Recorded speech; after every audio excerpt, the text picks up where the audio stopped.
Nii, tere sõbrad, ammu ei ole videot teinud.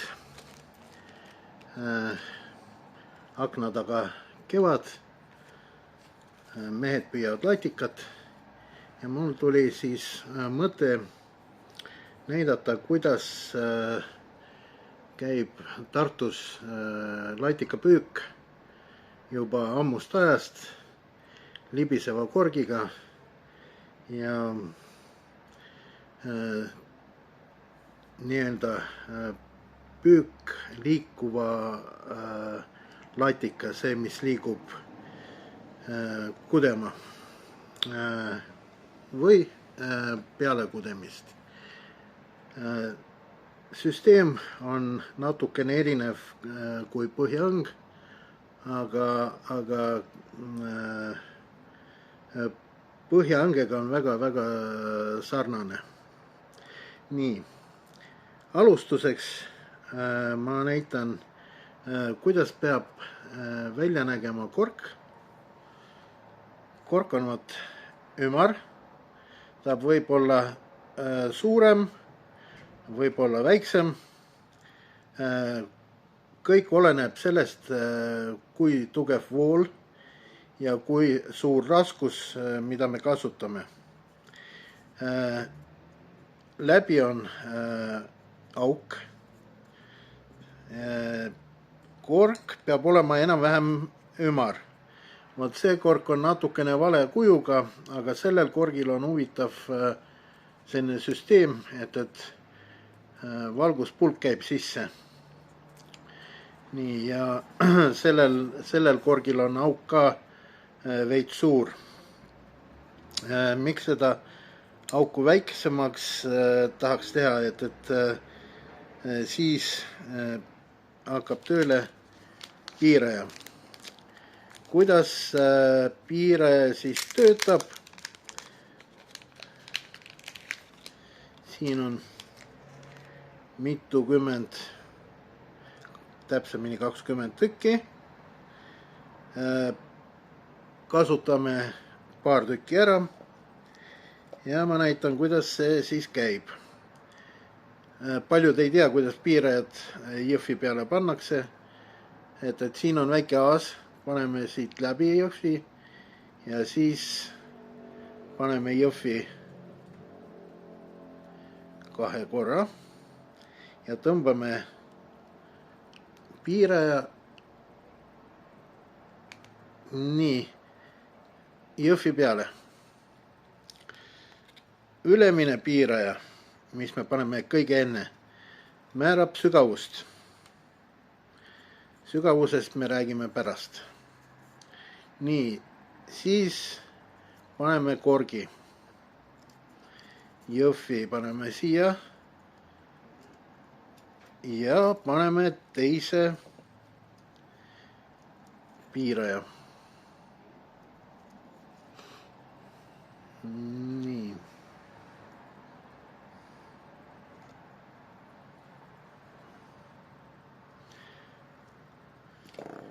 Ja nüüd üritame selle piiraja siia jämeda jõhvi peale saada. Nii, paigas. Nüüd on selline süsteem, et viske ajal on piiraja all. Kui viskame, siis piiraja sõidab vastu korki ja kork jääb seisma. Sügavus, sellest me räägime pärast. Ja nii, järgmine, mis on vaja panna, on lõks pöörlaga. Miks seda alumist piirajat on vaja veel? Et kui jõhv katkeb, siis ainukene, mis läheb, esimesena läheb lips muidugi katki. Nii, ja siis, kui lips läheb katki, järgmine läheb see, kui väga kinni on, siis läheb siit katki ja siis, kui seda alumist piirajat ei ole, siis kork kaob ja paneb minema. Nüüd kork ei kao kuskile. Nii, edasi tuleb rakendus. Rakendus näeb välja nii: pöörel, lipsuhoidja, tavaliselt 2 ja lõks. Lõksu otsa käib siis tina. Lipsud, neid on siis 2, näevad välja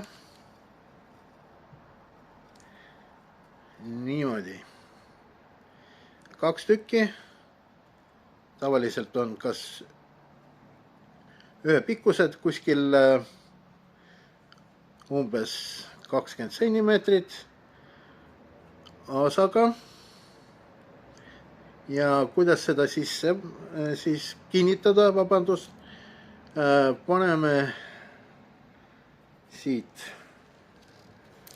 aasast läbi niimoodi ja siis, kui aas on läbi, siis paneme niiviisi konksu siit aasast läbi ja tõmbame kinni.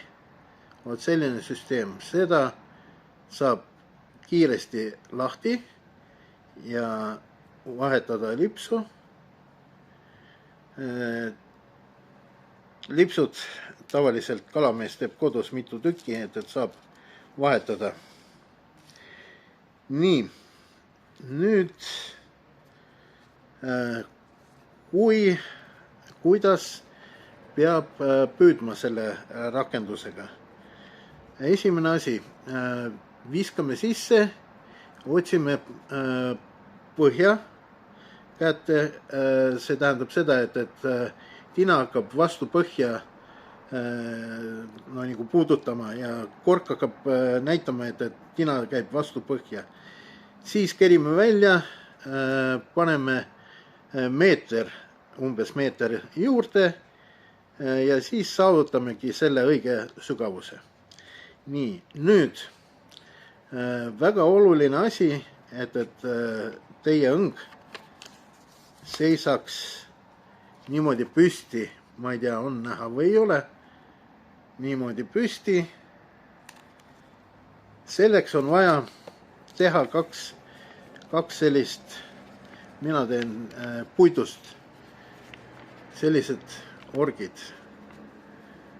Nii. Ja teine on siis tavaline selline. Siis saab ridva ilusti püsti panna. Nii.